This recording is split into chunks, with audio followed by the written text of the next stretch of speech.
John wanted Basil to do the score from the very beginning. And we had some discussions with Dino and some of the other people about having Ennio Morricone do it. But John insisted that it was something that Basil could do. From the time that I was set to write the music from Conan until I recorded it was probably a period of a year.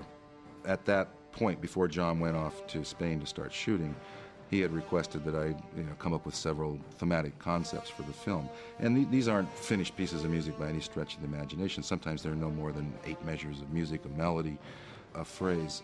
So he had the probably four major themes of the film, which he took off when he started shooting.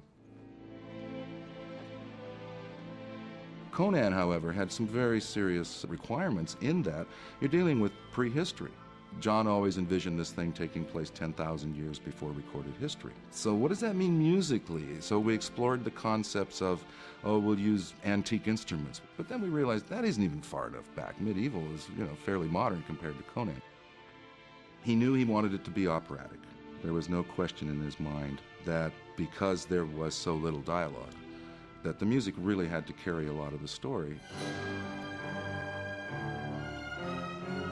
The Wheel of Pain sequence, basically I knew that we should incorporate a lot of metallic sounds and try to get some strange sense of another world. So I think we had a couple of chains and things like that going on.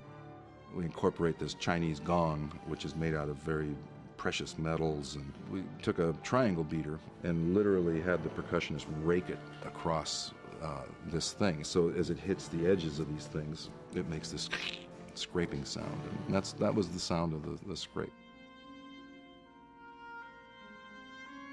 There's something about the funeral pyre that I think is eloquent. It's one of the smaller pieces in the film in terms of the size of the orchestra, and I think because of that there's an economy of force, but there's also a strident kind of quality to it because I needed fewer instruments to do a lot more.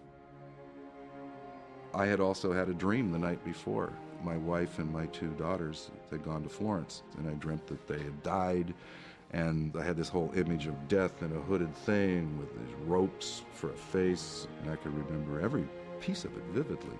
It's all part of why I wrote it the way I wrote it, because I wrote it the next morning. I was writing the orgy section of the film. It's just sort of the basic riff. And one day my daughter, who was studying recorder at school, walks in and she starts playing a counter melody to what I was doing on the piano. And I thought, this is really good. And I sort of wrote it down and put it on 8 French horns, what she was playing. As a surprise, I brought her out when we were recording that scene and had her sit on the podium, And I thought she'd be thrilled, and it was over. And I looked down at her and I said, well, Zoe, what did you think of that? She goes, oh, you didn't get it right. She already had this concept that there's a way music's supposed to be, and if it isn't that, it doesn't matter. You put it on 20 French horns and it's not going to impress her. Conan was a chance to really speak with a very strong and hopefully unusual voice. I think it summed up everything I knew about music to that time, and also gave me a chance to say, this is my idea about what this is.